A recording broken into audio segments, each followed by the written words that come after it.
Cette conférence va maintenant être enregistrée. Yeah. So just a quick reminder, following a previous webinar we had on November 2020, focusing on financial aspects of alternative measures, we wanted to address as well the specificities of EEOs. The subject was identified in the survey conducted in the beginning of ENSMOV to design workshops beneficial to you. So in order to do that, this workshop will address the global cost of the scheme, as well as the distribution of the cost and benefits of the scheme. And on the final part, we will have a discussion about the white certificates market. So the pros and cons of tradability of energy saving. To begin, I will let Vlasis Oikonomou, the ENSMOV project coordinator, present you the ENSMOV project. So Vlasis, the floor is yours. No. Hi everybody, and thank you for joining us to this event. Indeed, the ENSMOV, as you know, it's one of the projects running under the Horizon 2020 program. It has 3 key objectives to facilitate and to expand the knowledge of sharing, the sharing knowledge between the member states for implementing the Article 7. We provide also tools and resources for implementing the Article 7, and the most important one is that we assist on the field type of work the national authorities for their MRV and monitoring and verification schemes, and also redesigning and policies for the 2021-2030 period. Now, for ENSMOV, an important thing, of course, is that it's quite interactive, meaning that we are setting up a series of workshops and exchanges between the member states in a customized way. So we're having a lot of events on taxation measures, on additionality, materiality principles. And here is where I would like to ask you all, please come up with ideas to us if you think that your countries do face issues in the implementation of the Article 7 and you would like to have specific elements to explore it more and to guide you on how to do it best. That's why we are here, and that's why we're still running for 1.5 years more, mainly to set up specific customized events for your countries, explain how things go, share good practices on all the difficult topics of the Article 7, and of course, given now the AD revision. So indeed, thank you for mentioning also for today's purpose.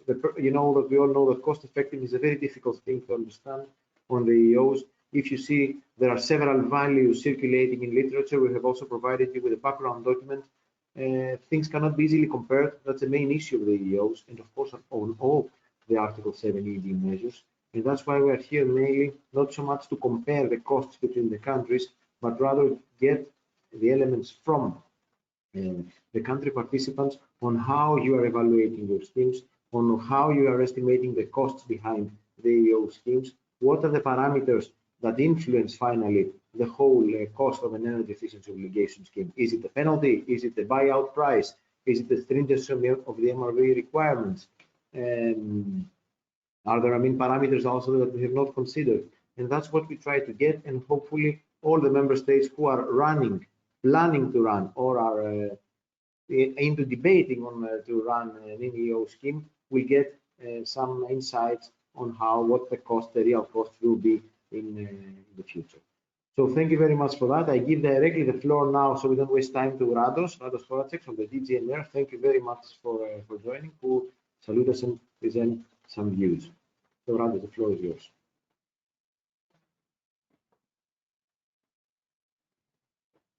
Hello, good morning, everybody.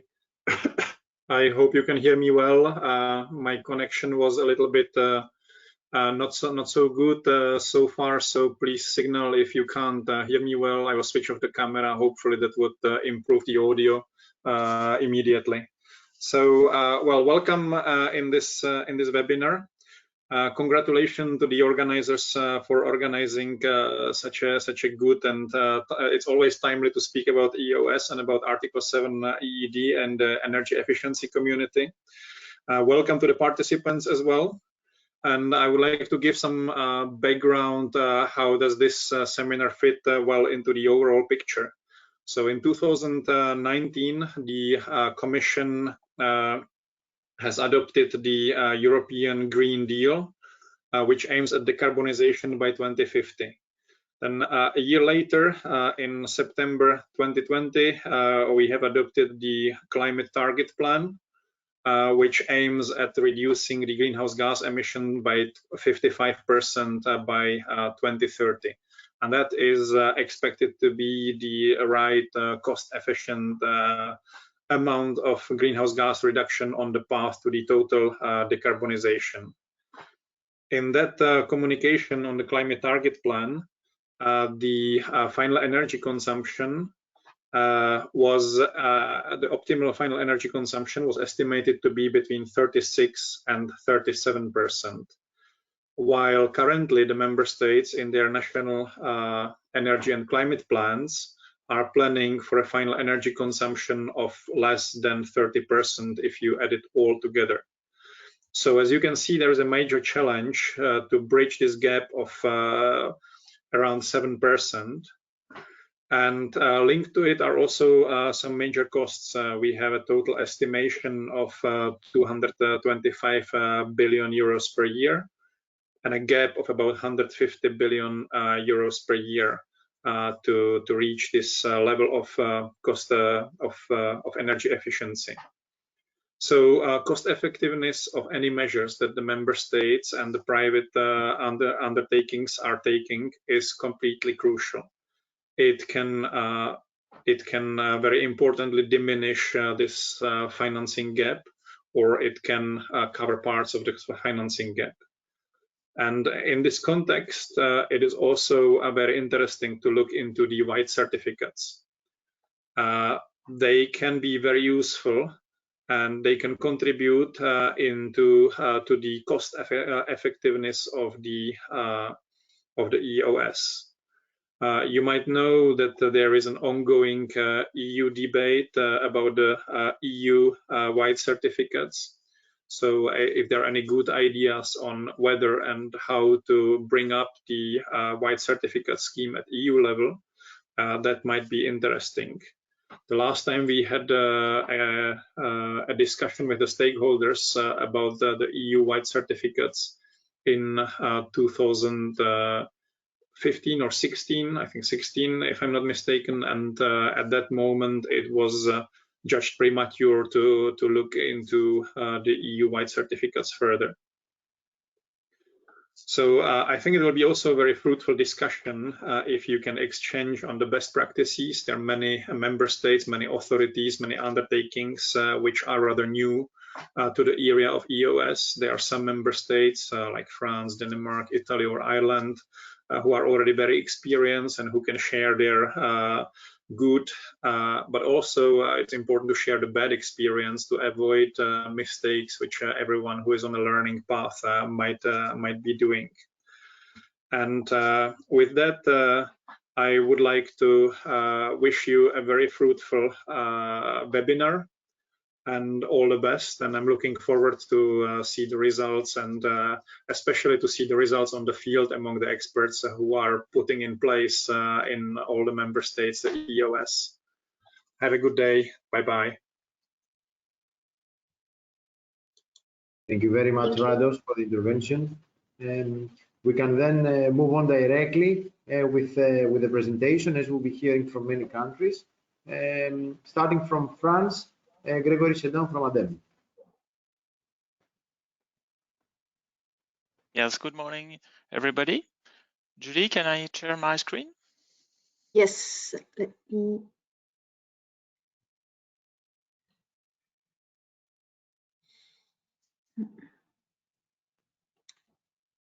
Let me find you. Yes, okay. You should be able to share it.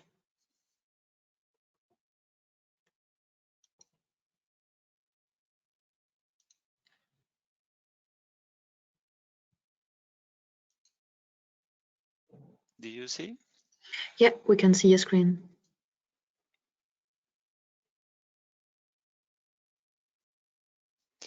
It's Yeah, it's it's good not for a you. full Or, screen. no, it's not a full screen. Sorry. Okay. Yes. Yeah, like that. I think. Yeah. Yeah, it's better. It's full Yeah, screen it's now. full screen. Okay. Yes. So good morning. My name is Grégory Chédin. I am the coordinator of white certificates at ADEME, the French Environment and Energy Management Agency. And the presentation is about the global cost and the distribution of cost and benefits of the energy savings certificate schemes in France.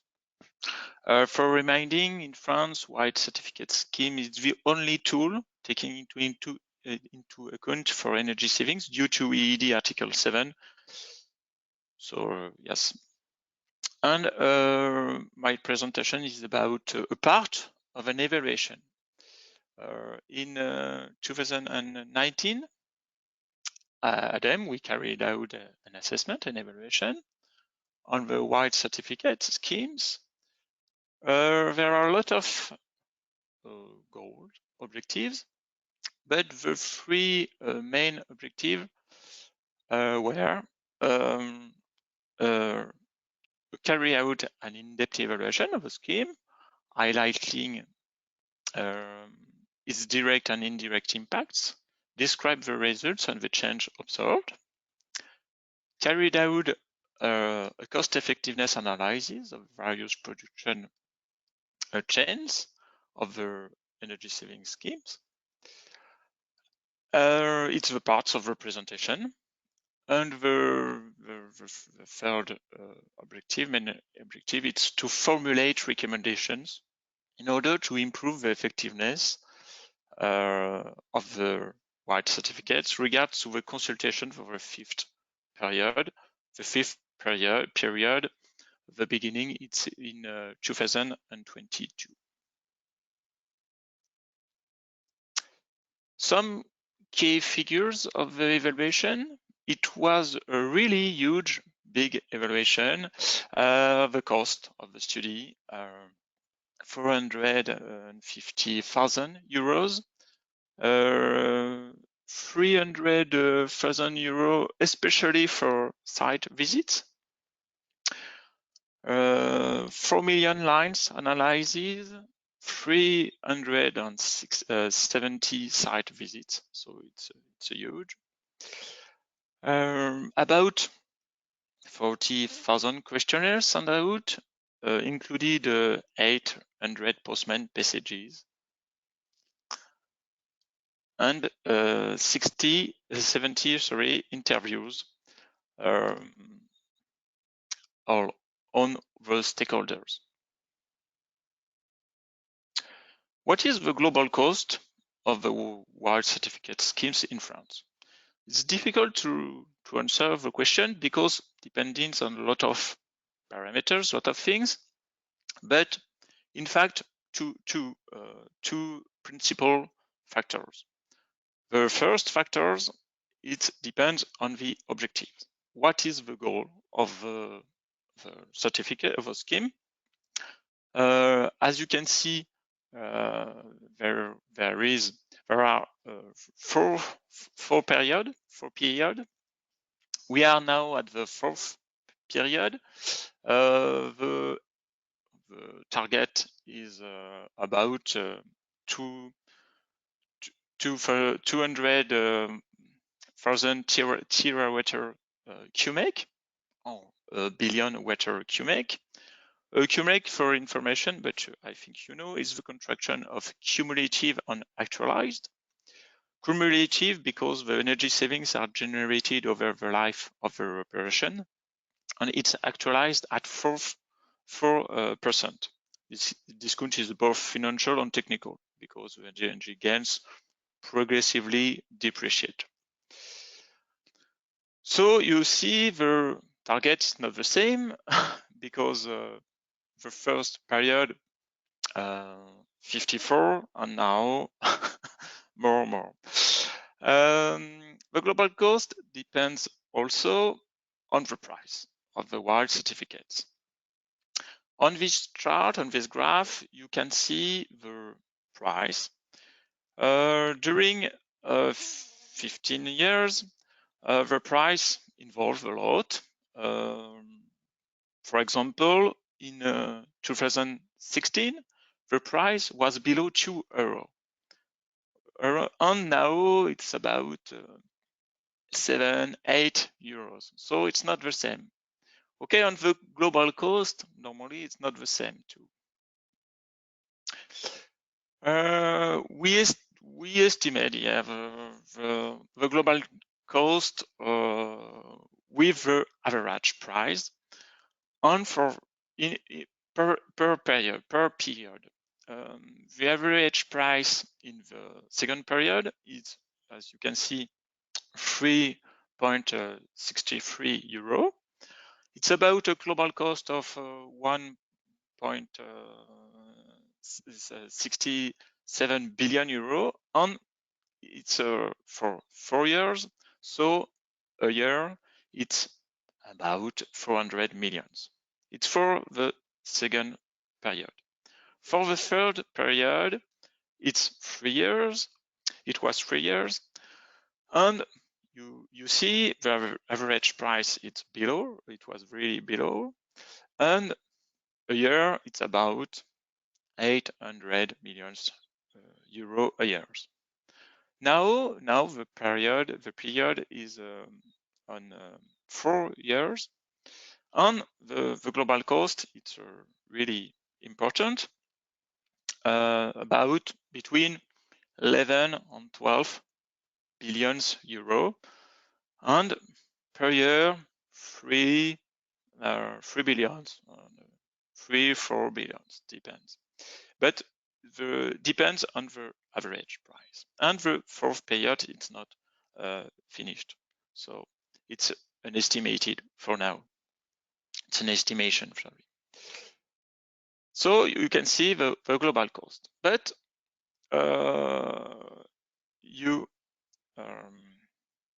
what is the distribution of this cost and benefits? The analysis, it's on the third period, but hypothesis on the fourth period. Okay, so it's on 3 years, 3 years of the third period. You can see on the left the financial contribution for sector. Energy suppliers in the schemes, give financial aid incentive to their customers in order to invest in energy efficient equipment. The energy suppliers pass on the incentive on the final energy bill on their customers. So, for example, you see household sector, household paid, the contribution is 1 billion to 281 million euros. It's the contribution, and you see industry sector and agriculture don't contribute at the schemes, because energy suppliers don't charge the price of the energy certificate schemes on the energy bill. Okay, so sector contribute, not all, and there are costs. Taxes is paid by individual.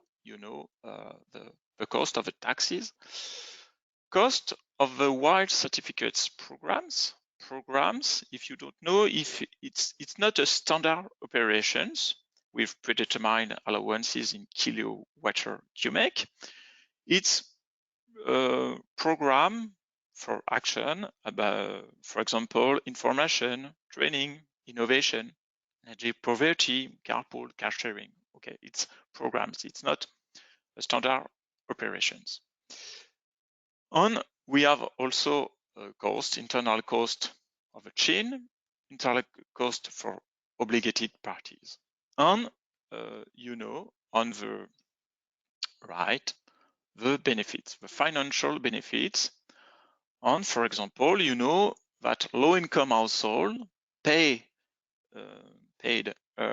about 800 million euros, on benefits 900 million euros. Sorry, and industry and agriculture benefits on not contribute on the system, on the scheme.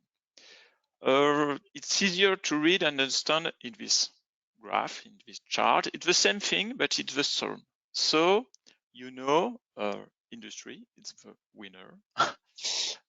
After low income household, agriculture, and you know, household paid, in fact, for the lot, the most, as you can see. But in fact, who paid and who win? It's for the third period. For €1 injected by household, services, or transport, you can see, in fact, what is redistributed. For example, household paid €1 injected by household, 0.27 comes back to them. Okay, it's the same thing for low-income household. €1 injected by them, they come back to them 1.18 euros. It's the same thing for, as you can see, they pay taxes, VAT, household pay programs, industry, agriculture, and low-income household, the chain of the certificate, the schemes, on €1 is the sum. Okay, and you see services and transport. I arrive at the conclusion. So some elements of the conclusions. In the fourth period, an activity of about 4 billions a year, 3-4 billions a year, depends. About 70% goes to the beneficiary with 3 billions of financial support. 3 billions in energy efficiency work versus a turnover of 22 billions a year for energy refurbishment in household. In France, the estimation is about 3,000 full-time equivalent a year directly created or maintained thanks to the white certificates via the energy saving production chain. Sorry, it's about around 16,000 jobs a year in indirect jobs supported installer sector. Since 2011, it's about 1.5 million beneficiaries, and we know that white certificates used by one local authority in 8, one household in 20, and one industrial site in 60. And in fact, the key figures are what is the most important for the consumers. It's in fact consumers pay €1, but 0.61 come back to them. Taxes for the government, for the state, and the payment, the contribution of other sectors on the chain. Okay, so thank you for your attention, and I quit. I Thank give you. Yeah. Okay, thank you very much, Gregory. If you want, perhaps we can have a couple of questions for clarification or any remarks you might have. Okay. If it's okay, I have a question. I think also Julie from our side will have a question. the one thing I wanted to ask is when you presented the slide on the average cost for the third and the fourth period, the fourth period was much higher than the third one, on the average cost, I mean. Can you just perhaps elaborate why this increase on the average cost?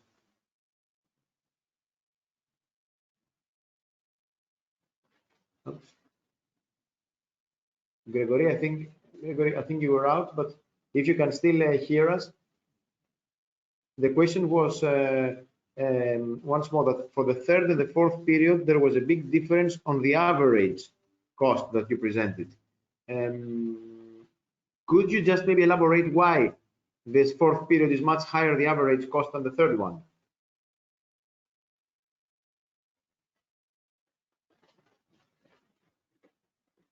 Okay, Gregory, I think, oh, you need to unmute. No, Vlasis, it's Christian speaking. I don't know if, I think the explanation is because quantity of obligation has increased. And this increase has also increased the price. So due to the fact that the volume of white certificates has increased and the price as well, this explains why, in fact, the cost, because to give you an idea, I think in August 2016, the price of the white certificate was at 1.5 euro per megawatt-hour, and it has been at 9 during the fourth period. So gives you the reason why the cost of the scheme has increased a lot. Very good, clear, yes. Thank you, Christian. Sorry, I have an interruption of my connection. You can correct me.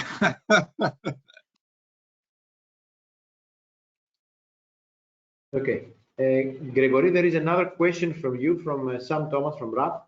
It's a very interesting distributional analysis. And the question is, if it's not a zero-sum game, though, I mean, don't the benefits of the scheme outweigh the costs, so that the benefits are not just in the receipt of subsidies, but also in the benefits from energy savings? And if it's also the wider benefits taken into account? Yes, it's not for me a question, but I understand. I agree with that. Yes. Okay. Julie, you also had a question. Yes, it was more about the possible ways of limiting the cost of the scheme, for instance, for a given operation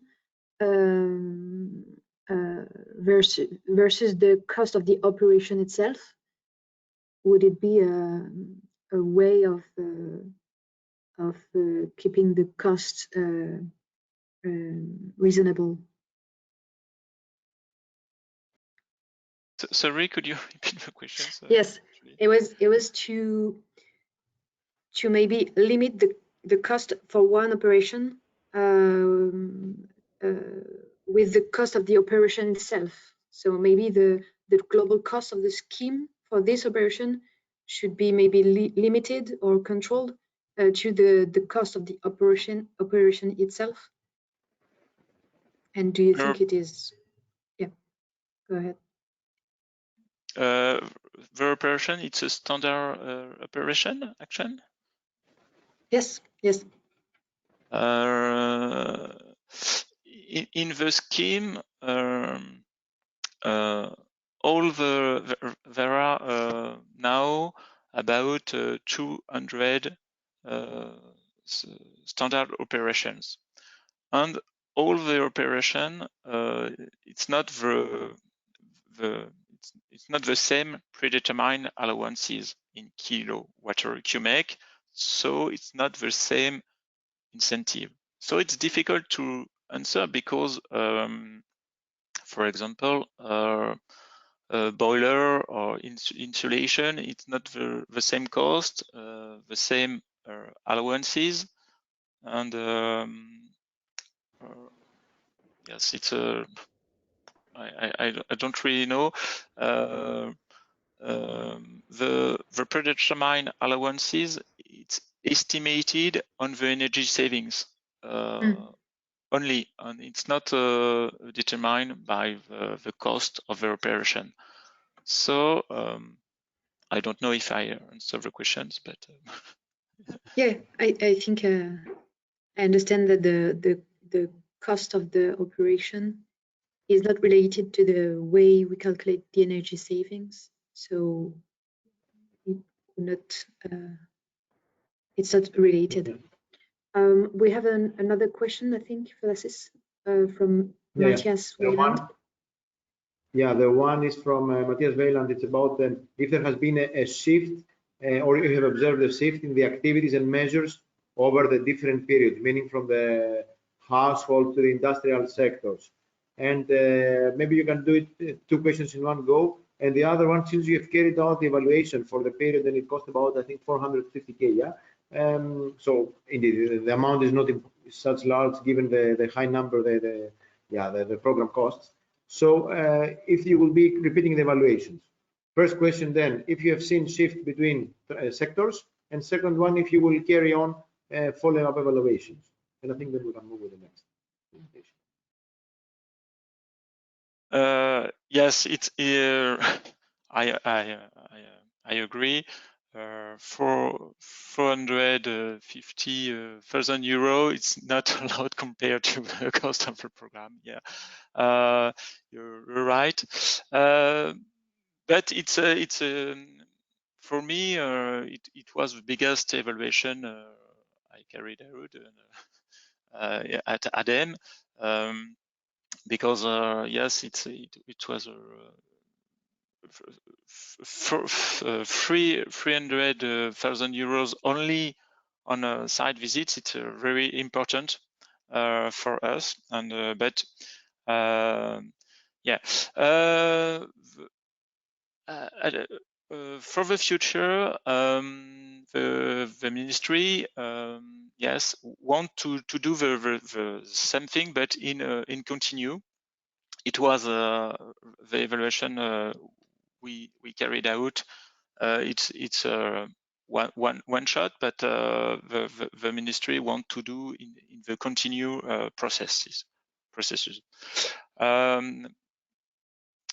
What is your first question? Sorry. First one was if you have remarked changes, shift, of activities or measures implementing over the period in different sectors, meaning did we move from household to the other sectors? This was the question.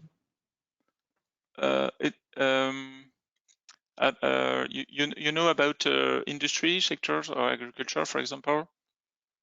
Yeah, it's the discussion, but for the fifth period, industry and agriculture don't contribute again. It's the decision. Okay. Excellent. All right. Thanks a lot then for that. We will, you will say, of course, we have then the discussion with the other countries. I would say let's move on with the second presentation, and then we can listen also from the other countries how they are performing and what the costs are. Now we go with GSE from Italy, from Giuseppe Dell'Olio. Please go ahead and let us know about the cost and the cost effectiveness of the second longest standing scheme of the Italian one. Thank you very much. This is Giuseppe Dell'Olio from GSE. I'm trying to share my screen. I think you should be seeing my screen right now. Please confirm. Yeah, we can see your screen. Okay.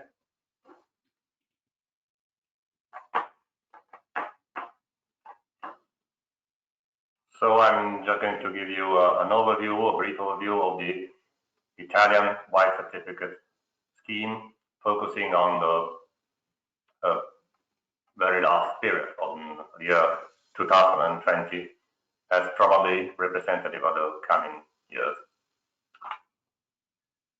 Just a few figures. First of all, a national decree in 2012 stated that by 2020, almost 12 million tons of oil equivalent should be saved thanks to energy efficiency interventions. Those interventions had to be demonstrated by white certificates, and white certificates had to be bought by, or in other words, what are the obligated parties? Well, in Italy, those are electricity and gas distributors with more than 50,000 final customers. Those are obliged. We also have non-obliged distributors who can voluntarily participate in the scheme, as well as energy service companies and companies having an energy manager or being ISO 50001 certified.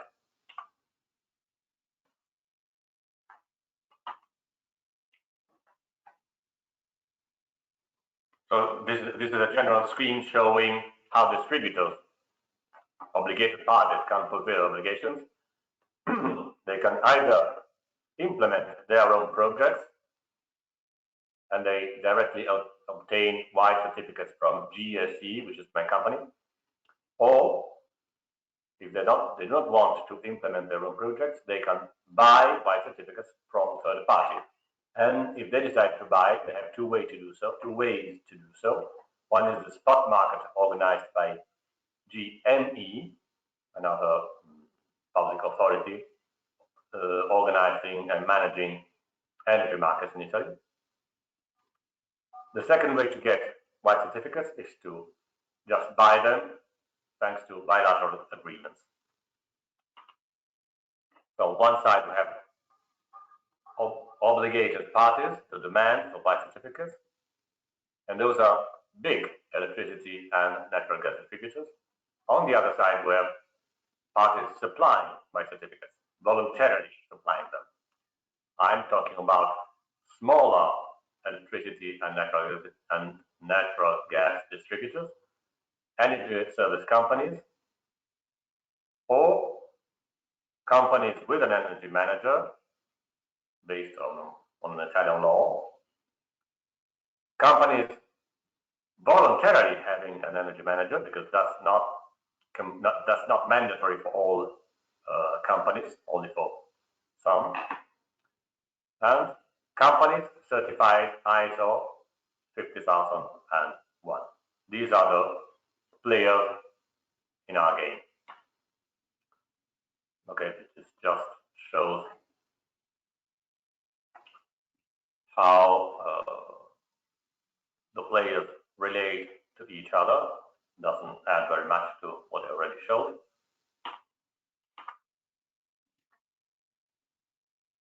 Now let's go to some figures, just to give you an idea of how big the market is for white certificates in Italy. Let us first examine the EEO or white certificate transactions that took place in 2020. I mentioned two different ways to buy or sell white certificates. One is the market, organized market, and one is the bilateral agreements. I just go up to the total, which is about 4 million, something more than 4 million EEOs or white certificates purchased in Italy in 2020. If we want to give a money value to that, we can refer to the weighted average price of 262 euros per tons of oil equivalent, or per white certificate, it's the same. And by simply multiplying, we get a bit more than 1 billion euros. That can be assumed to be the value of the market in 2020. This does not mean that 1 billion euros of certificates have been issued in 2020, because in Italy the mechanism is quite complicated, and you can use one certificate for 5 or 8 years, depending on the kind of certificate. So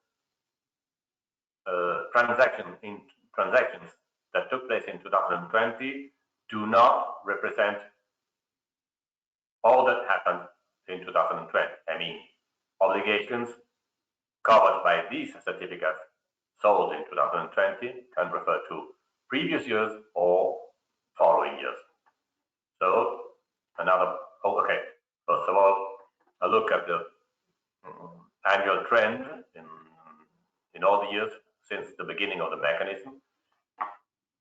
We can notice a sharp peak both in prices, these are prices, and in the number of certificates sold, a sharp peak in 2017 and 2018, and then a decline in the very last 2 or 3 years.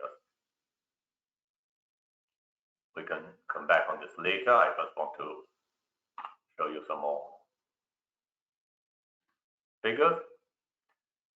Oh, by the way, who is paying for the white certificates?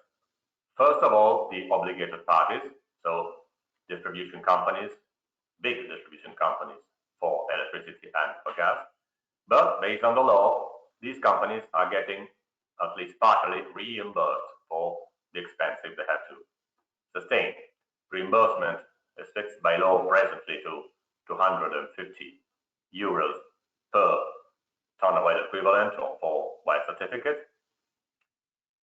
The number of certificates purchased we already saw in 2020 was some 4 million, 4,200,000 actually. So the overall reimbursement that obligated parties will eventually get, not necessarily in this year, amounts referred to this year to, well, almost all, 1 billion euros. So if the question is who is paying for the scheme, well, basically the households are. Because this, of course, this contribution is based on energy bills for households. Another point of view, these are EOs issued in 2020. As you can see, they are much less than those purchased in 2020 for the mechanism I mentioned before of compensation between subsequent years. If we only focus on EOs issued, we see that we have something less, something short of 3 billion certificates, split between non-car and car. Car being cogenerazione ad alto rendimento, high efficiency cogeneration, which in Italy is one of the ways, a special way to get white certificates.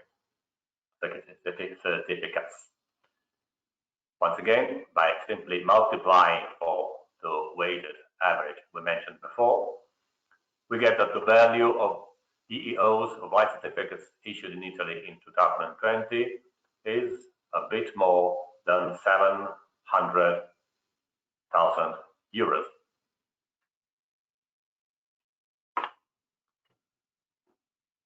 Just to mention for the administrative costs, these are the staff that within GSE, my company, is entrusted to examine requests for white certificate and either grant or refuse based on the characteristics of the project. I will not get into details, but a grand total is something less than 2 million euros. These are the retributions, the salaries for all people involved in the white certificate mechanism. How are things going this year, 2021? We have some data from the 1st of January to the 16th of February. Overall, 270,000 white certificates have been purchased. The weighted average price is now a bit more than in 2020, meaning namely 269 euros. So by multiplying, we have a value of a bit less than 73 billion euros. If we want to project this on an annual basis, we just multiply by 9 or 10 the number of weeks already left in 2001, ratio to 52 to the total number of weeks, and we get something close to 700 million euros, which is some 30% less than the 1 billion euros we mentioned before. So apparently the market is shrinking. It is to be expected that less certificates, less white certificates will be sold and purchased in Italy in 2021. I think this is all. This is my email address if you want to write to me. And I have to advise you that any assessment in this presentation is my own personal opinion and does not necessarily reflect GSE's. I'm more likely to say this. Maybe one more comment is to be done on this slide. Why this decrease in average price and in volume sold? Because unfortunately, some frauds were discovered from 2017 on, frauds to the Italian state. So a significant number of white certificates that had already been issued had to be withdrawn, and new ones were issued with much more caution. So it was more difficult to issue new white certificates in the last years. These two factors combined led to a decline both in volume and in average price. Thank you very much. I am, of course, willing to answer any questions.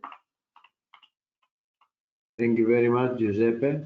It's quite enlightening to see the figures behind the flow of the scheme and how the cost has changed over the time. I have here two questions. If you want, the first question is from Jean-Sebastian Prof. From my colleague. It's on about the transactions in 2020. If the 1 billion euros corresponds to single certificates, or does this figure also include transactions from the same certificate, from one buyer to the other? So it's a transaction. Yeah, this one. Sorry, this is the slide, I think. What is the question? The question no, it's about the transaction. If the 1 billion, what you mentioned here is the overall value, if they correspond to the single certificate trade, or this includes also the transaction of the one certificate when it's bought and sold from the one buyer to another. It involves everything.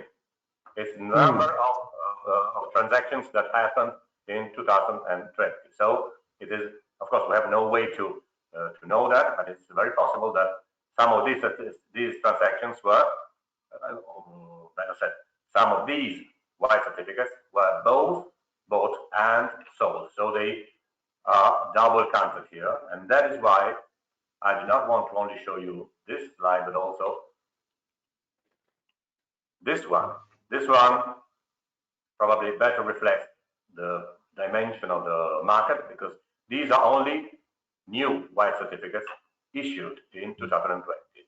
That means that in 2020, GSE examined a given number of projects, agreed to issue certificates to those projects, and this is the overall amount of that. So one very likely explanation of the difference between this figure, about 3 million certificates, and this one, or it's the same, this one, probably the difference between these two figures is just there. Here we have some double counting, physiological double counting. Here we do not. It's just two different points of views. Okay. No, that's clear. Yeah, no, this is the net. All right. The second one question I have here is from Aniko Palf from Hungary. Is how if there has been an increase in the overall household prices due to the certificate market that you have remarked over the years. The price of certificates, as you can see, rose very sharply from the beginning of the scheme to now, which was quite a problem because there was a shortage of certificates around 2018. So what can we do to tackle this issue? Well, in my view, that is of course only my view, we have to overtake some bureaucracy in examining the request for white certificates. Of course, I did this job myself, and I know how difficult it is to evaluate, to assess a project. So, yes, of course, we can say sometime, but not too much, because otherwise we would be looking at projects to without necessary attention. So we need some time. Probably we can save some time by reducing bureaucracy. Of course, we can save some time, but not too much, because as I said, projects have to be looked at closely and thoroughly. Yeah, this Did I answer the question? On that. Now we have 3 points, which is important. Okay, there is more.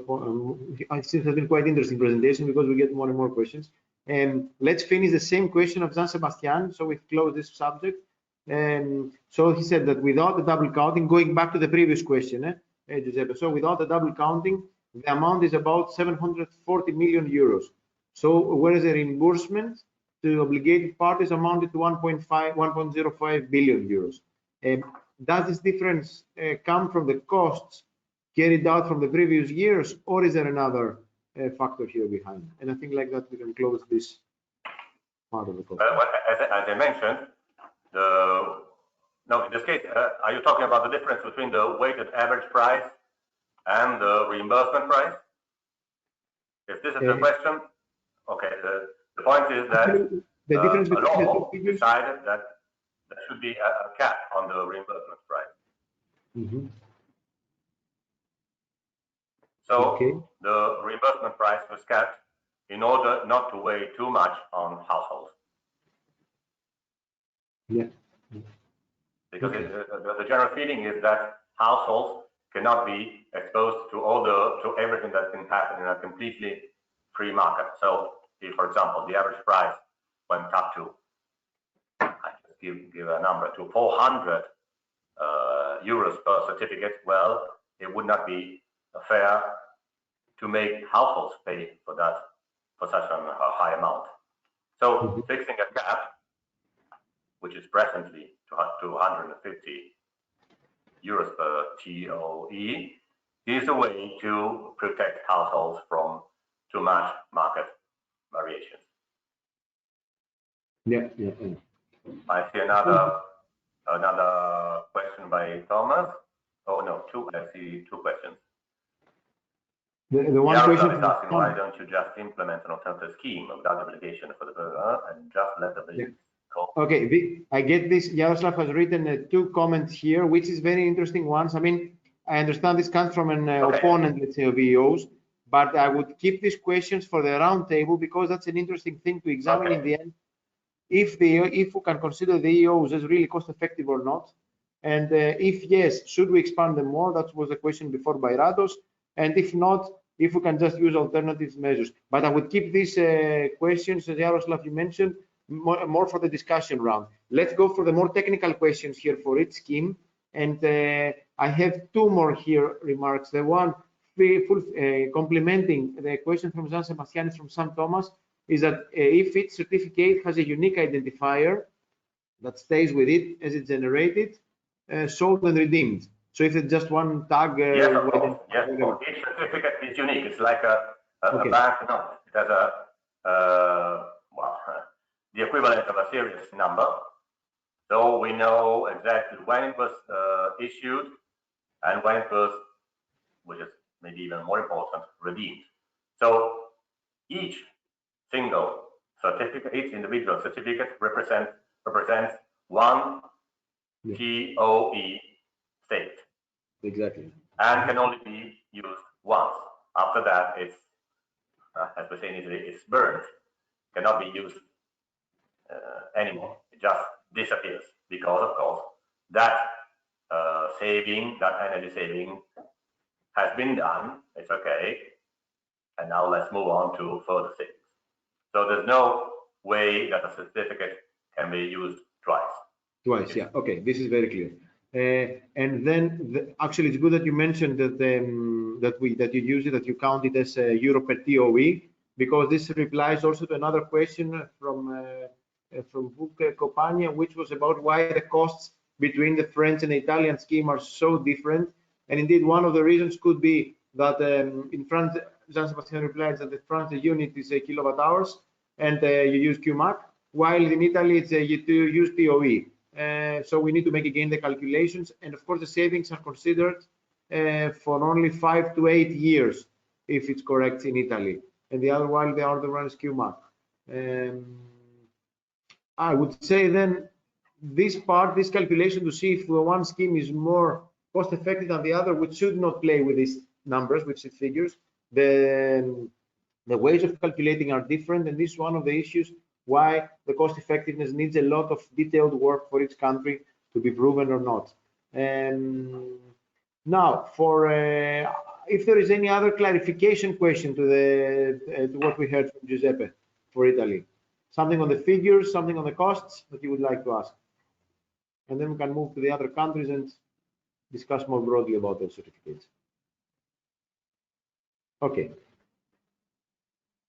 I don't see anybody. So thank you very much, Giuseppe. Please stay with us for the questions and the discussions in a bit. Thank you for having me. I will be here for the rest of this webinar. Excellent. Thank you very much. Thank you. Okay, then we would like also to hear. I have also asked the other countries who are working with energy efficiency obligations for some time to discuss with us a bit their experiences on the costs and the cost effectiveness of the EOs. We have, here in our group, we have representatives from Poland, Greece, Austria, Bulgaria, Ireland, the UK. So if perhaps we can start directly with the way I mentioned from Poland. Who would like to discuss a bit your experiences on the cost effectiveness of the EOs? I guess somebody from CAPE, Wojciech? Yeah. Yes, I'm here. I just want to share my presentation. I prepared a very short presentation. I think some of the main principles of the schemes are very similar, so I won't talk about them too much, but just wanted to mention two main parts, which are the data availability, which is crucial to assessing cost effectiveness, and the upcoming changes that we plan to implement very soon, because they're already in our parliament, so they will be soon implemented. That will affect the cost effectiveness of the scheme in Poland. So for data availability and transparency, I separated three sectors from different point of views that you can assess the cost effectiveness of the scheme. And the first side is the project side, so all the costs and the implementation costs and benefits that are involved in the project implementation. And for this kind of data in Poland, there's it's quite difficult to analyze. As we saw, there was additional assessment done in France. In Poland, so far there has not been such huge studies, and unfortunately the data is not part of the official reporting, so it's not openly available, and then also that's why it's not very much analyzed in detail. Currently this data is of course gathered because it's inside the audits, however it's not a part of the reporting, so it's not available to the public or analyzed in a systematic manner. So for the project side, unfortunately, the data is quite a big problem. On the other hand, from the market side, the situation is much different because as in Italy, in Poland, there is a possibility to trade on the market. So this data from the market is quite well reported, detailed, and systematic. So this side is much clearer. And the last part of the costs are included for the institutional side. So all the obligated parties, administrative core costs for managing institutions and for the ministries. So the big point here is that all of those sides have some resource limitations. Very few people work on the management of the scheme. So on the one side, maybe the point that you made earlier, that the administrative burden is very high, may not be very true for Poland, as only few people work to manage the scheme.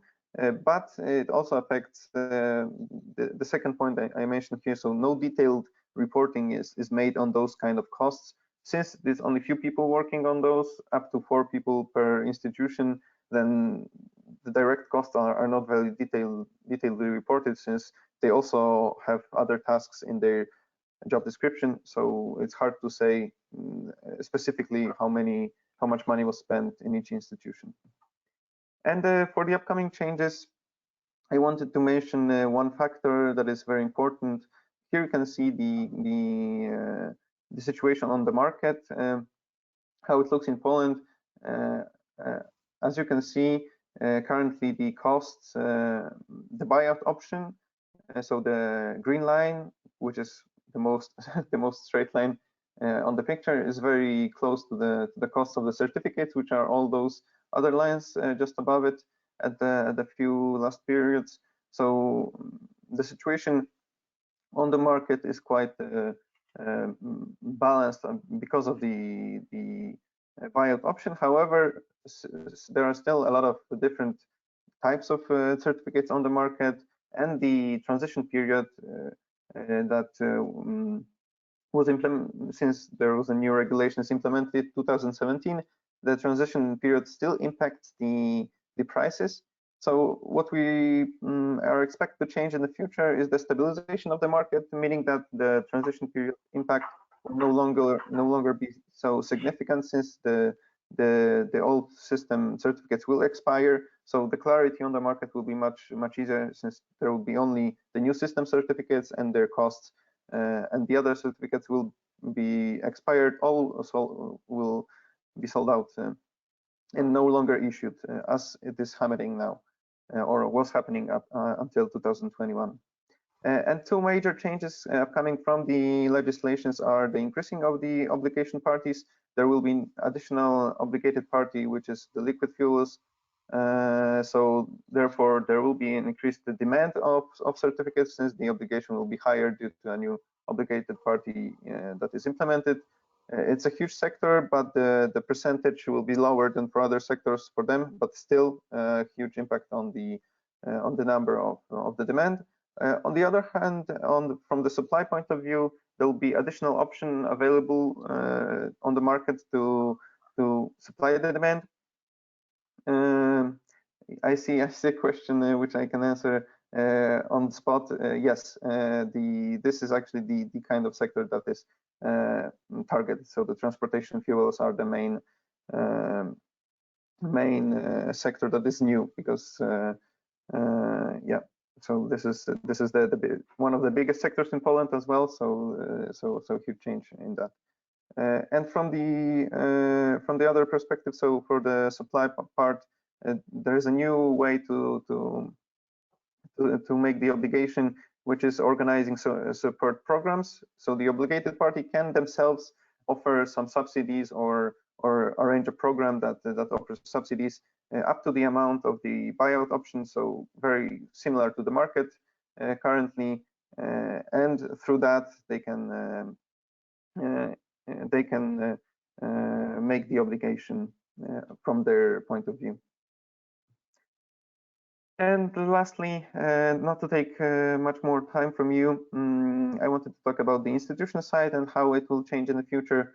So the structure of the institutions is very similar to standard. So there's obligated parties, and they have costs they can reclaim through tariffs, and usually the buyout option limits these spendings. So even though sometimes on the market the prices are higher than the buyout option, then the obligated party actually doesn't have to buy the certificates. It can just pay the buyout option.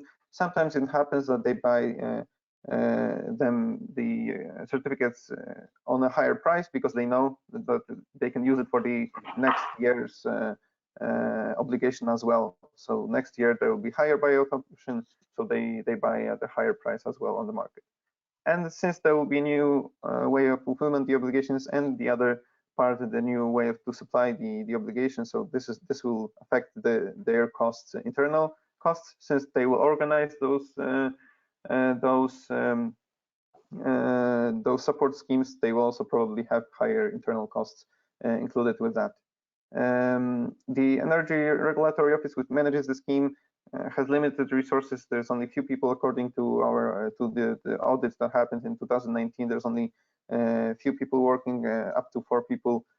So the changes from the upcoming Energy Efficiency Act amendment should not affect them. And as it is specified in the regulation, there will be no additional budget provided through that, and it should not affect the costs on them. So there's a limited impact. Same comes for the ministry.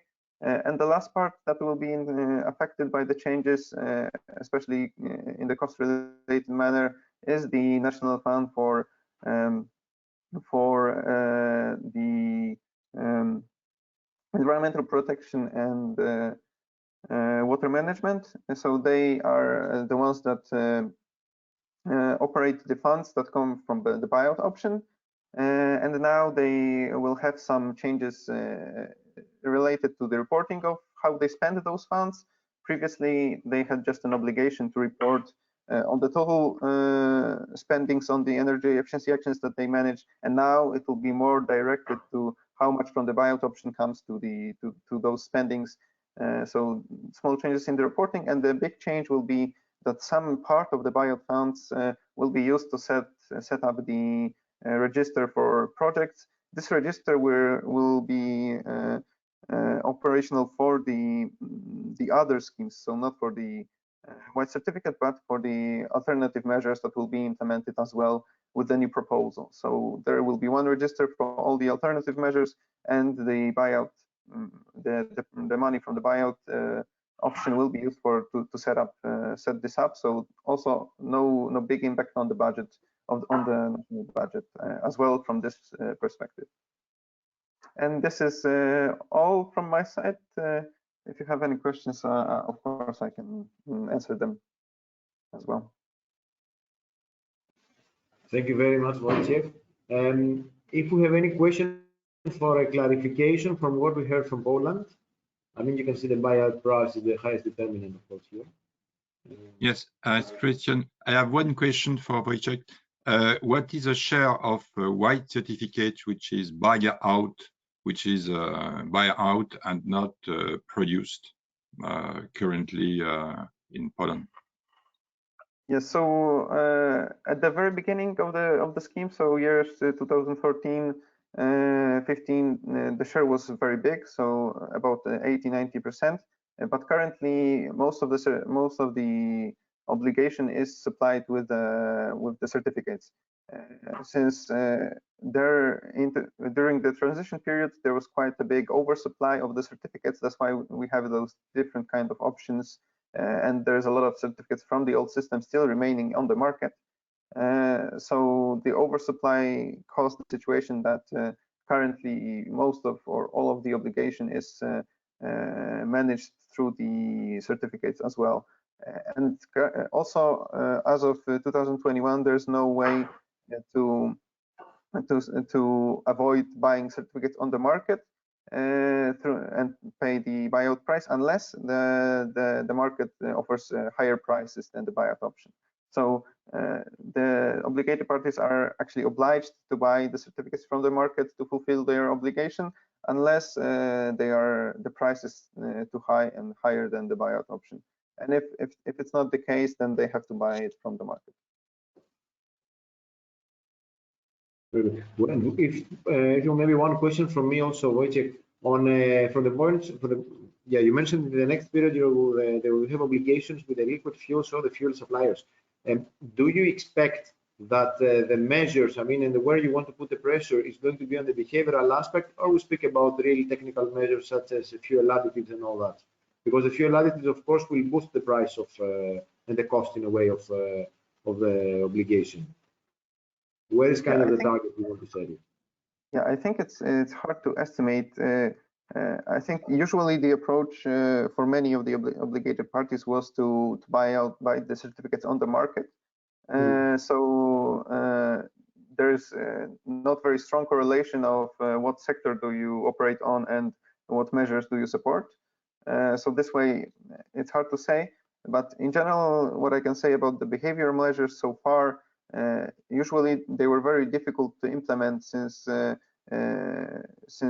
is quite a significant verification process when you're applying for the certificate, and they of course are implemented are possible to be implemented. However, the auditors and the verification of that is not very clear, so people are reluctant to try out those operational measures. However, they also appear in terms of control systems and such.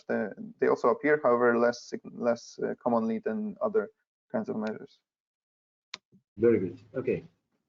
Thank you very much, Wojciech. We have we go also through the other countries, and of course we can discuss afterwards all the schemes. Joe from Ireland. Joe Darken, if possible. Let's see. Hi, everybody. I don't actually have any slides to present, but I can just give you an overview, if that's okay, of the Irish scheme. So we're actually at a transition period at the moment in Ireland. Our 2020 scheme has just finished, and we're in an interim period while we design the scheme for the next 10 years under Article 7. But up until now, what we have had is an obligation scheme for all large energy suppliers. So that's sellers of oil, electricity, gas, and solid fuels. Anybody who sells more than 600 gigawatt hours of energy a year is obligated. The obligated target in Ireland is about 700 gigawatt hours a year, and by the end of 2020, when everything is tallied up, the scheme will have delivered around 4,800 gigawatt hours of primary energy savings. The target is split into sectoral targets, so we have a non-residential target, a residential target, and then about 5% of the overall target is aimed at what we call energy poor or really low income type housing. Generally, the obligation parties are able to work with government supports. So we have a number of grant programs, and we have found that when an obligated party is involved, they can help if it's a homeowner in particular, they can help them deliver deeper measures, deeper retrofits, get them more engaged, and they leverage our grant schemes quite a lot. So typically how our schemes are funded, it's a combination of funding from the obligated parties, funding in the form of state supports such as home renovation grants, and then the owner of the property, whether it's a business or a home or the industrial process, they will contribute too. So typically, obligated parties will contribute somewhere between 20 and 30% of the total cost of carrying out energy efficiency measures. It's difficult to get costs from the obligated parties, and that's one of the things we'll be addressing in the new version of the scheme. They will have to report to the Sustainable Energy Authority of Ireland each year on the costs of running the scheme. But our Commission for Energy Regulation, the CRU, did a survey about 2 or 3 years ago, where because the electricity and the gas sector are deregulated, but they do have to conform to certain rules, so they come under the regulator's remit. They did a survey of the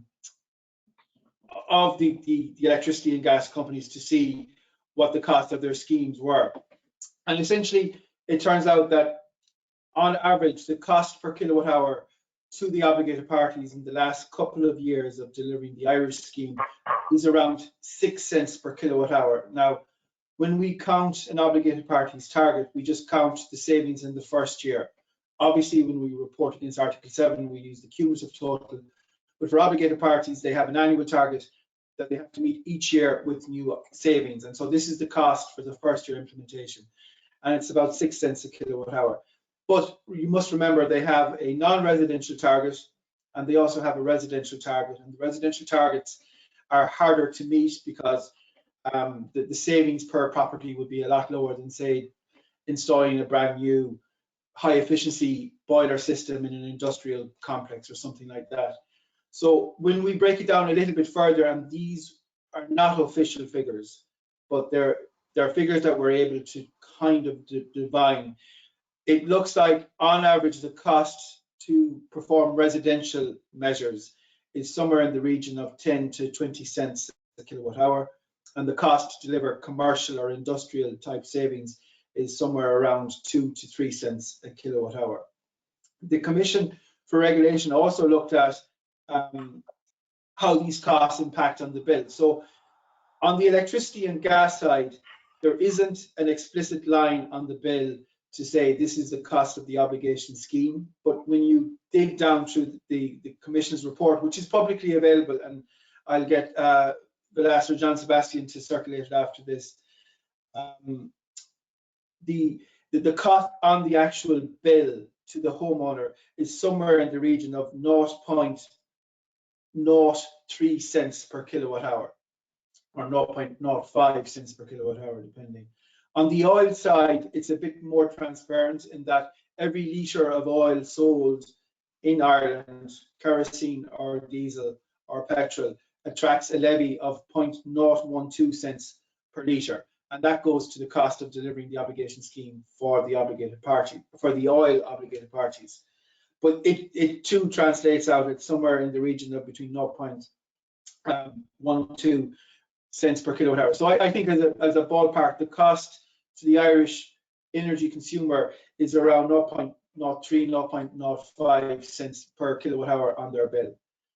We do think that the fact that they can leverage other government supports that the obligated parties can, and the fact that there is the property owner contribution as well, means that it is a reasonable way of financing the scheme. We feel that if we were to put all of the cost on the obligated parties, it would make its way back in higher energy bills, and that might not be very palatable.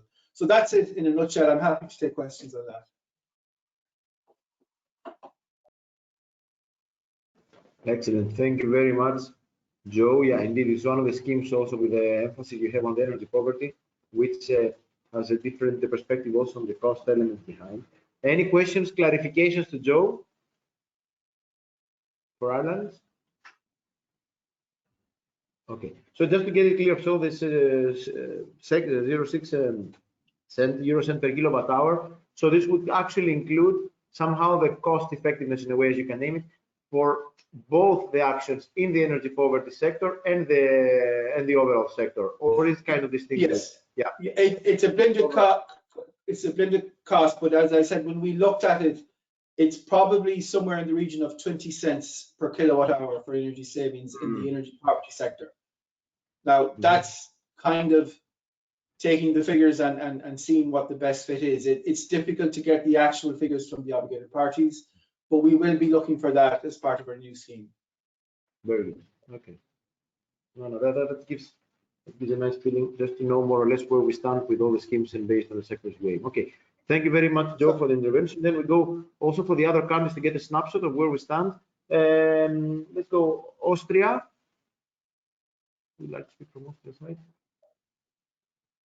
Yes, Vlasis, it's Gregor. I will make a short statement on the Austrian scheme. So I think I don't have any slides, but I just noted down some things. So what strikes me first, of course, is that we have similar challenges. And the main issue that was raised by many of you, is data availability. So if you start designing a scheme without thinking about data requirements, you will find out after some years maybe that it's too late and you just don't have the information. And what I would also like to highlight is, because I think also in the chat there were some discussions on administrative burden and costs. I think you shouldn't underestimate the factual discussions about EEOs. And one thing that obligated parties say about EEOs is that it has a very high administrative burden. So our experience in the beginning of the scheme was that there was huge pressure from the obligated parties to minimize administrative burden as much as possible. And reporting requirements, of course, are part of this administrative burden. So this also limited in a way the information that we got from the companies. And one example of them is data on costs. We have very little information in Austria about costs of the scheme. One aspect that doesn't make us too different from some of the other countries is that we in Austria, energy suppliers are obligated. And energy suppliers operate, gas and electricity suppliers operate in a fully liberalized market. So basically it's completely up to them how they finance the scheme. And there have been absolutely no evaluations or analysis on how they did. Also an aspect is that the costs of the measures themselves is not reported, or let's say it might be reported implicitly, but it's not reported in a way that somebody can use this data and evaluate them, because the costs might be hidden, for example, in PDF files. So who has the resources to look in, let's say, 50,000 PDF files and collect all the costs from measures? So we also have no information on that. In the beginning, because Austria wanted to, or this was the political, let's say, argument, was to set a very high buyout price, which was 20 cents per kilowatt hour. And it was basically, it was not used at all. There were some cases where it was used, but the idea behind it was that the obligated parties should implement measures and should not buy out of the obligation. But now maybe to some costs that or some information on costs that I can present for Austria. We have not directly a market of white certificates, so we have no certification in our scheme. But trade of measures or savings is basically possible, so it's allowed. And when the scheme started in 2015, some private initiatives, some platforms emerged, and these platforms served at the trade of energy efficiency measures and energy savings for Article 7. And there are regular analyses, or let's say questionnaires sent to these platforms by one initiative, asking them what their prices for the different measures are. So in 2015, we started at, for household measures, around 8 cents per kilowatt hour. So obligated parties were willing to pay 8 cents per kilowatt hour in 2015. This price then dropped rapidly over time, and at the moment we are far below 1 cent. So it's 0.3 cents per kilowatt hour. So a massive decrease. And for the non-household measures, it's quite similar.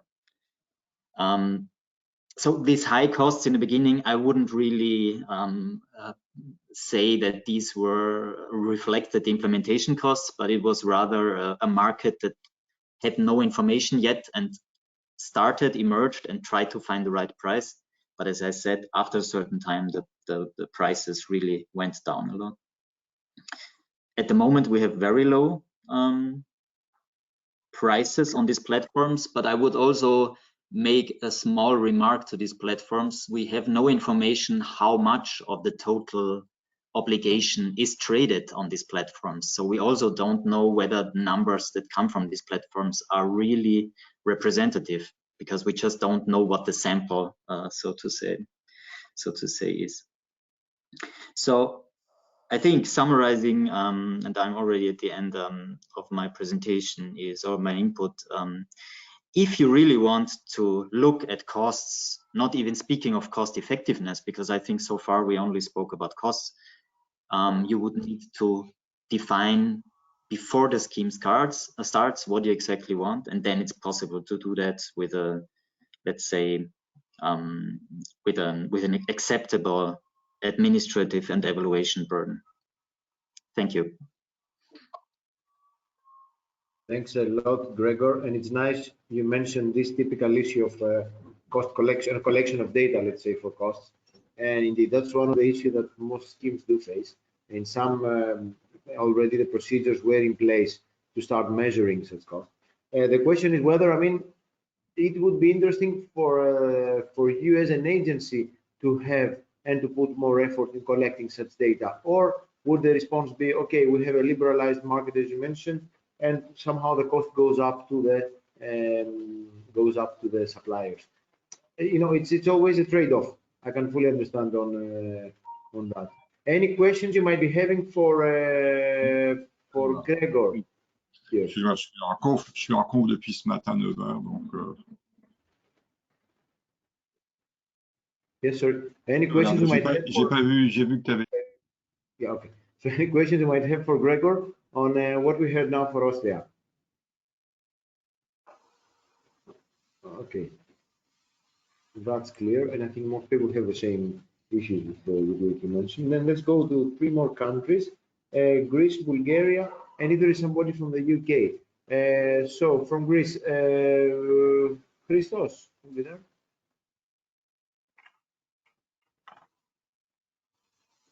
Yes. Yes, can you hear me? Yes, Christos, yes. Okay, hello. I would like to congratulate for this very interesting webinar.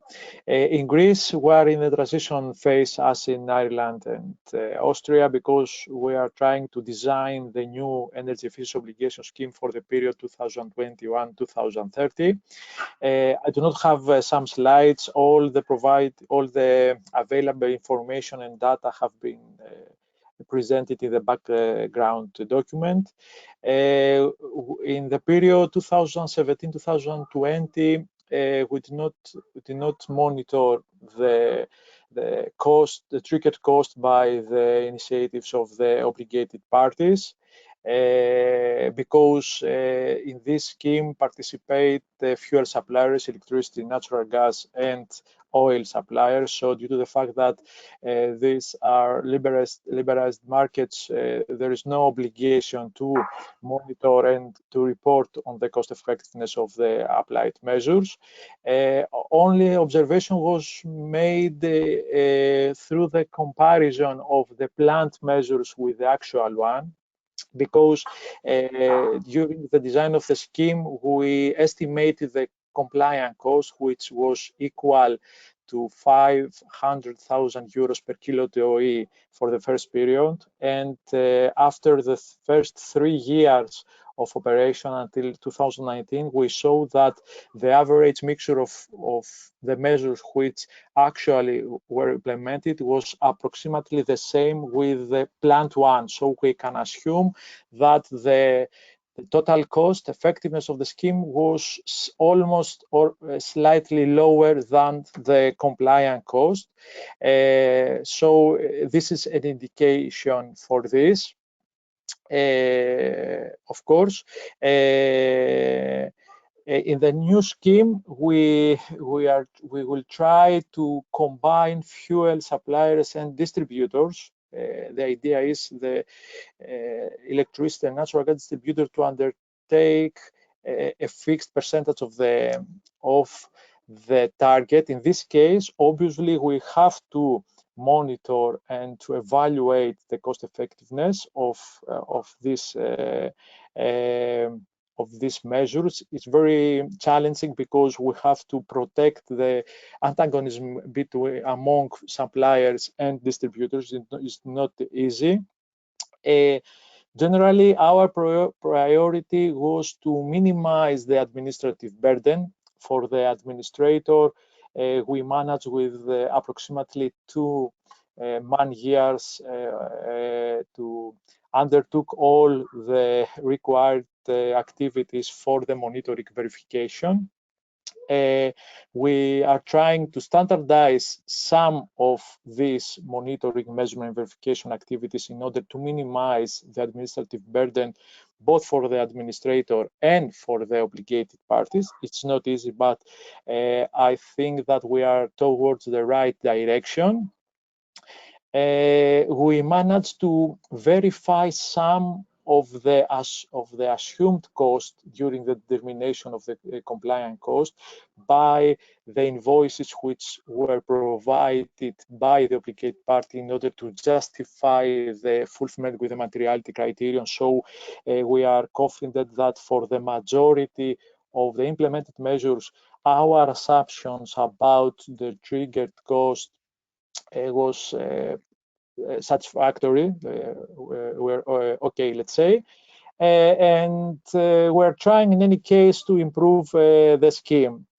And of course, we consider that the determination of the compliant cost is the most critical factor because it's the main driver for the obligated parties in order to implement measures, because in the case that the actual cost is higher than the compliant cost, obviously the obligated party will prefer the buyout options. So the idea is, and the challenge is, to determine accurately the compliant cost in order to give the driver to the obligated parties to implement specific measures which will be considered as a priority within the energy efficiency obligation scheme.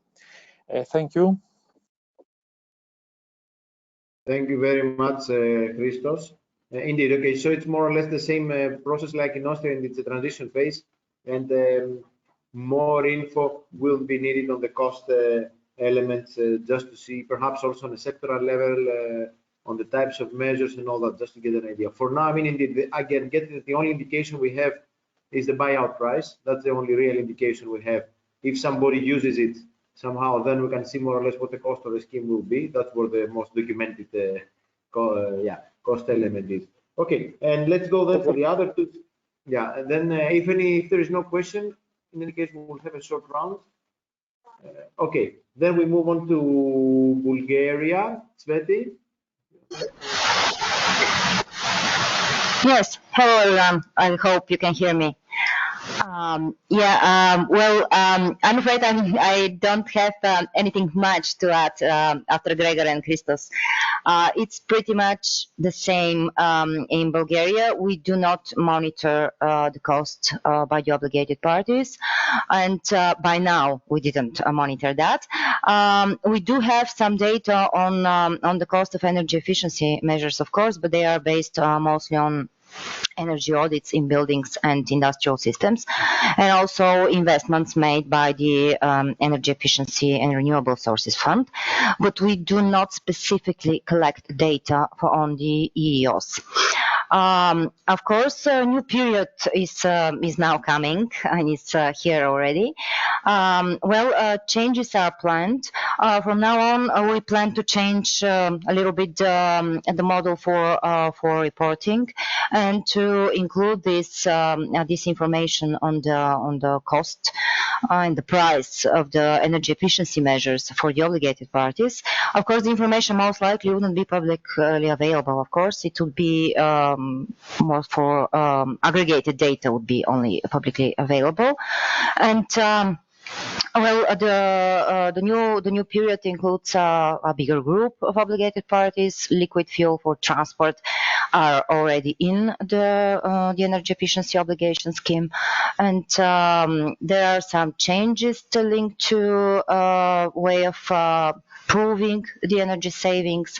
The idea was to lower the administrative burden. By now, we did have these energy saving certificates. Now we'll limit those certificates. They would be issued only in case of transfer of energy savings measures between obligated parties, only if the requirements for materiality are met. And we also plan to introduce deemed savings measures also in order to lower the administrative burden. And probably more data would be available when the new changes in the current period are working operational already. So pretty much that's all from my side.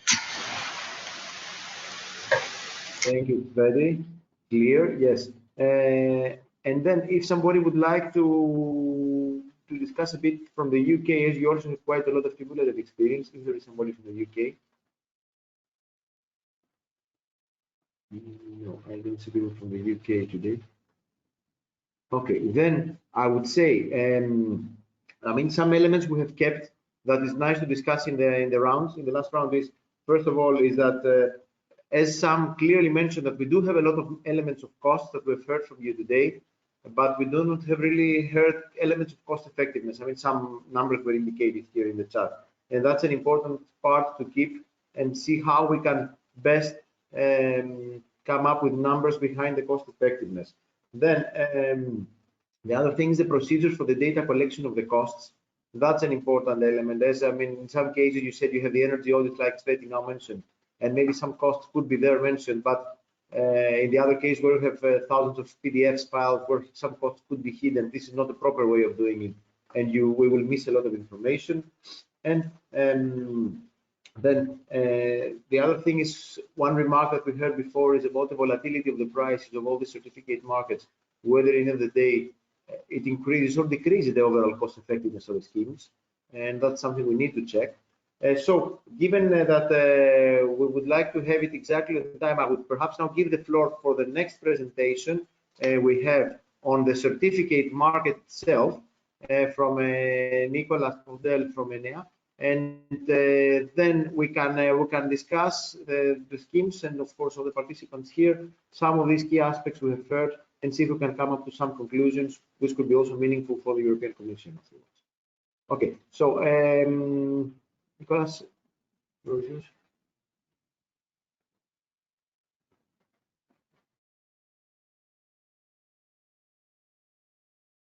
we cannot hear you. We see your presentation. Maybe you need to unmute.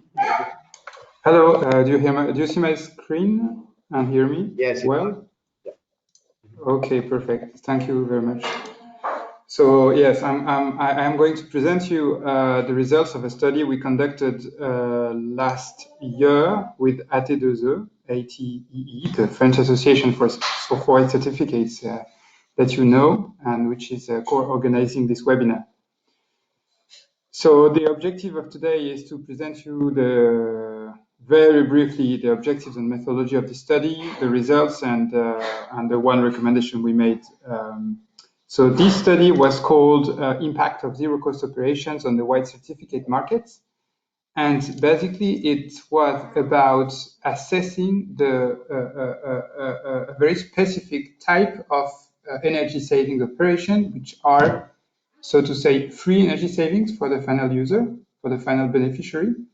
And that was enabled on the French energy saving market by a mechanism which is called coup de pouce, which introduced bonuses for a short period of time within a white certificate period. And these bonuses was given for specific operations, and these bonuses was actually, the nature of these bonuses was actually to give more energy saving certificates to a given operation than the operation would usually do. Would usually produce. So that's the point of the study. The objective was to understand in 2019, when this coup de pouce was introduced for 4 specific operations. The objective was to understand these operations contribute to increase the number of works. What impact did these free operations had on the price inflation? Who captured the value injected by these bonuses? and did the one operation led to quality changes in terms of quality of the work done on site. So we focused, in terms of perimeter, we focused on 4 coup de pouce operations for individual households: the lost attics insulations, the floor insulations, and the replacement of oil or gas boilers by heat pumps or efficient gas boilers. So that were the 4 operations which was benefiting from a bonus. And in terms of methodology, we based or study mostly on interviews of key actors, key players on the heating value chain and insulation value chain, and also took into account all the possible studies and data available on the market. So here are the main results about these coup de pouce, this bonus, and these 3 operations. So first of all, what was the objectives of the coup de pouce? So the coup de pouce had 3 specific objectives: to create volumes for the 4th period. As Grégory Chedin mentioned earlier, you saw the French 4th period had very, very high obligation targets, and that bonifications, that bonuses objective was to create white certificates on the white certificate market, which was missing, which was lacking of certificates, but also direct this volume on some targeted operations, so the 4 operations we mentioned, and especially with the precarious households, so the poor households. And we'll see in the next slide that the bonuses were higher for the precarious households than for the other households. Okay, and finally, and that was let's say a secondary objective, the regulator hoped that this additional volume would lower the market price of the white certificates. So what were the modalities of this coup de pouce? It was, as I've already said, an important and a significant bonus, meaning the operation provided more white certificate than usually, and it was designed so as to allow some 0 remaining costs for the final beneficiaries. It was available for all the departments, all the regions of France, excluding the metropolitan France. And finally, 2 characteristics resulted from this definition. First, a significant portion of the value of the bonuses was captured by the commercial players. Commercial players being not the obliged parties, but intermediaries or subcontractors who had the relationship with the final client, such as installators or craftsmen. And there was also a strong communication around these €1 operations, which had a positive impact in terms of awareness of the general public on the energy efficiency questions. So that's the design of the coup de pouce and their objectives. Now, when I say that the bonuses were important, they were. You can see here for the 4 operations, the evolution of the white certificate volume produced by 1 meter square, for example, of insulation. It went up from 1.4 white certificate megawatt hour cumac to 3.6 for the precarious, or 1.8 for the other households. So that's an evolution of almost of this much. So in this column here. And finally, the final users, the beneficiary, had at least 20 euro per meter square for the precarious and 10 euro per meter square, which had to go to the beneficiary.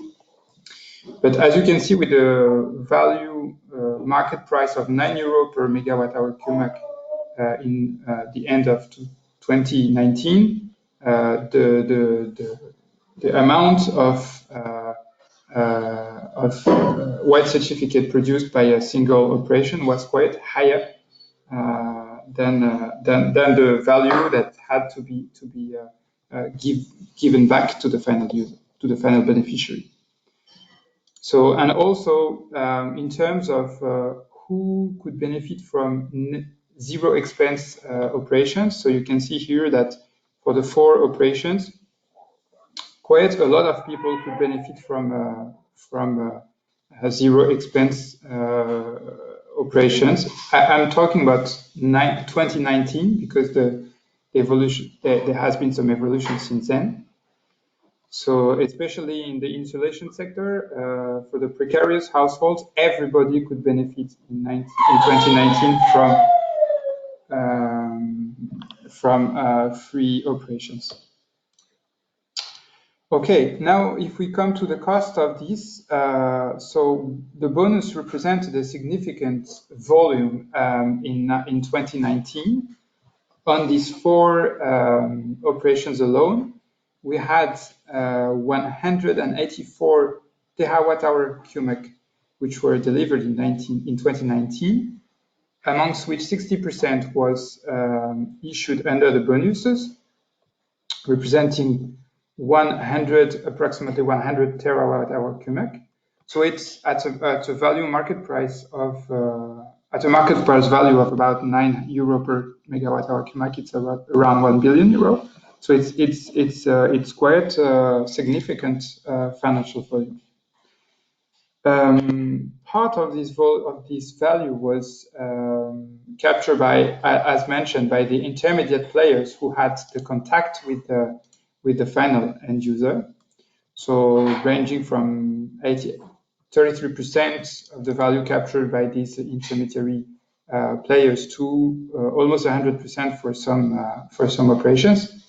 And what's interesting to notice here is that it fueled growth. And you'll see in the next slide that there was a sharp increase in the number of works done in 2019 on these operations. And that's because these intermediate players invested also money and time on the commercial aspects so as to reach more households and produce more energy efficient operations.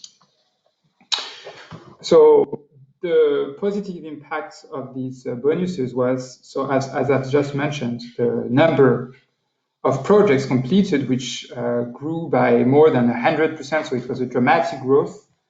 And that is both for the insulation operations as well as for the heat pump operations. And so as for the secondary objective, which was to lower the price of the white certificates, this was only partially achieved. I'm sorry for only partially achieved, as actually the price on the market stabilized, but it has not decreased in the end of 2019, as you can see on the graph. So here is just to illustrate what I was saying in terms of number of the very sharp increase in terms of volume on these 4 operations. So to finish with the other positive impacts that these bonuses had on the market. So there was an increase in numbers of professionals trained, a very sharp increase. As you can see, it probably more than tripled. You also had an industrialization of the value chain, making possible some economies of scale. The installation professionals industrialized their way of working, The manufacturers of, for example, insulation materials created new production lines. The distributors also increased their efficiency and way of working. And of course, the generation of commercial contacts, meaning the way to reach the one extra household who would need insulation or changing its boiler, was very much industrialized for the good. And also there was a very high number, so that's another positive. We mentioned it already, but that's of course a massive positive impact of these bonuses, is that we estimate 1 out of 30 French households was benefited from these bonuses. And finally, there was, as I've mentioned already, a massive communication which enabled to raise awareness of the population. So what were the negative impacts of these bonuses? So I will not go into too much details, but in a nutshell, the positive effects was only in the short terms, as the coup de pouce was not intended to last. And therefore, it did not really contribute to the sustainable structuring of the sector. And to some extent, it also encouraged the opportunistic, let's say, behavior of some players, which were not, which had incentives to invest in professionalization and quality building over time. The coup de pouce was initially planned for 1 year and then was extended to a few years, but it was a short-term mechanism. In terms of quality, we had an issue of data collection. So that was a main finding of the study, and we think that the change that there will be in P5, in the period 5, will also help better monitor the quality of the works. And finally, of course, the cost was questionable. Some inefficiencies, let's say, were questionable. For example, the bonuses for the floor insulation was set a bit too high. So that's what we can say here. It enabled for 18 months the creation of 2.5 times the price of the installation, material included, for the operation. So this was a bit too high, and we think also that this has been corrected since then, and this is something which the regulator will pay attention for in the future. So the recommendations, the very big one recommendation we had was to include this very interesting mechanism of bonuses in a long-term vision, not only for short-term white certificate volume creation, but also to structure, to industrialize, to strengthen some sectors. And the example of the insulation and heat pumps was really brilliant. So that's it. And we think that with this long-term perspective, we'll probably also lower the opportunistic behavior of some players, and hopefully keep an increased quality together with increased volume on these operations. So thank you for your attention, and feel free to ask any questions you have right now or by email if needed.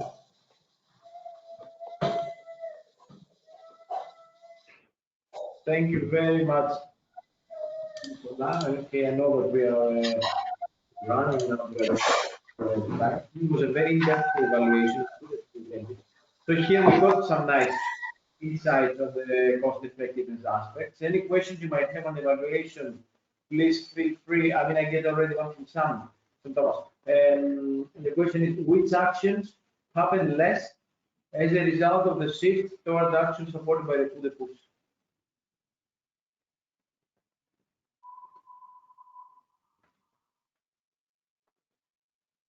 Nicolas, I think you're muted. Nicolas, you're muted. I think no action really happened less as a result of the shift toward the actions supported by the coup de pouce. Actually, 2019 was there was a general growth in the industry, for example, in the industrial sector, as well as in the action supported by the coup de pouce. So I didn't have the figures to back my answer, but I think that it did not really affect the other sectors. Yeah. Okay, that's clear. And then for the other countries, now that you heard us a bit more about the certificate markets, and some of you are already preparing or are in the process of discussing, the question would be like of a round table, and of course, everybody here can ask questions, and you can always send back. But one question that has come up is that if, for instance, we start considering the cost effectiveness a bit more seriously as within our own evaluations, and in order to see how the schemes go, or even if maybe in the future the Commission might be asking more about the cost effectiveness of the schemes. What elements would you consider that you would need to require from the obligated parties?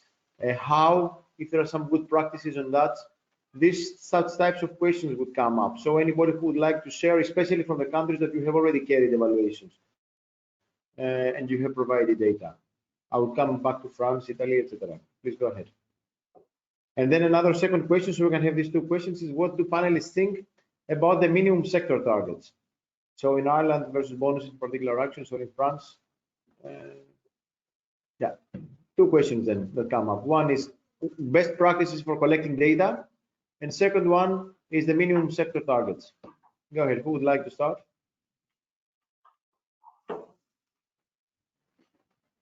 Yeah, Giuseppe.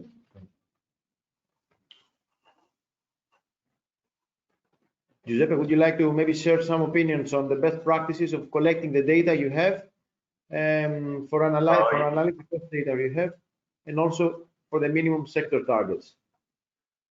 Okay, as to the collection of data, well, I think that this is also the answer to one of the questions. I cannot find it anymore. Yes, there was a question about effectiveness of white certificates. Okay, in my view, the only way to assess the effectiveness of the scheme is to just collect data, and this means to display many millions of smart meters in all households. Of course, we are talking about households because industrial projects already have meters, and that's obvious.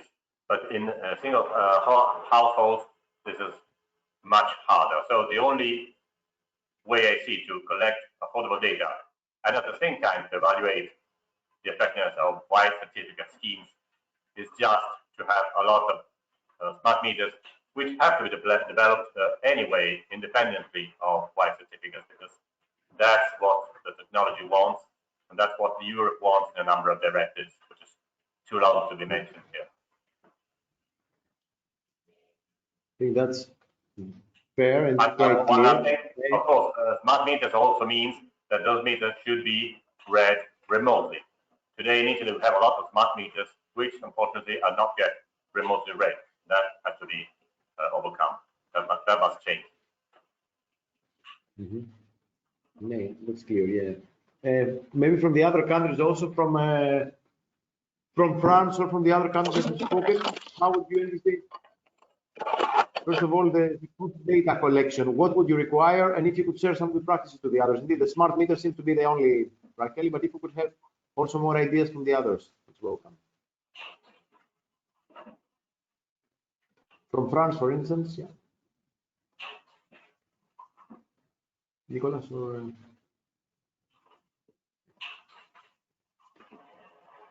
Okay. Nicolas, if you're still with us, go ahead. Otherwise, the other question we get is about the minimum sector targets from some. So how do you see it, for instance, in France, to meet the objectives beyond simply the cheapest energy savings?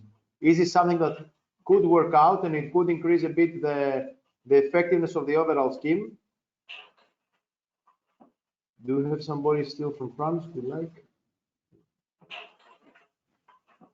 I think, Okay. in fact, to be in France, to be able to produce white certificate from a given sector for another sector is key, especially since we have an obligation on transportation, on fuel, on fuel transportation, which is rather difficult to fulfill, in fact, with white certificate produced by the fuel transport sector, because in fact, all in all, half of the obligation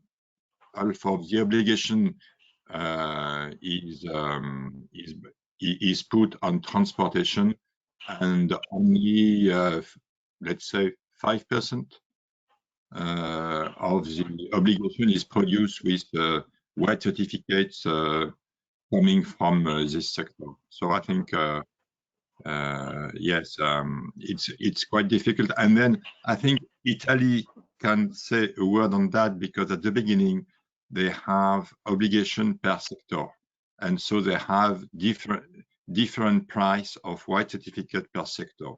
And well, it is rather confusing. In fact, it's possible, but much more complicated to handle, I think. Yes, I may add something. Yes, about minimum sector targets. Of course, that makes everything much more complicated. I quite agree. I don't see any easy way out of this, because of course, it would be a false solution to just say, okay, do whatever you like, provided you save some energy somewhere, somehow. That's much too simple and disorganized. So I think single sectors have to be addressed, but that is not easy. In general, setting minimum sector targets were not the original idea, because white certificates, as well as green certificates on another matter, were set up just for this reason, so as not to set minimum targets that will make people be satisfied with something very easy, but to incentivize people to do more than just what they were obliged to do, and to sell the more that they had done as compared to the obligation. So the general philosophy of white certificate requires to, at least in some measure, overcome minimum sector targets.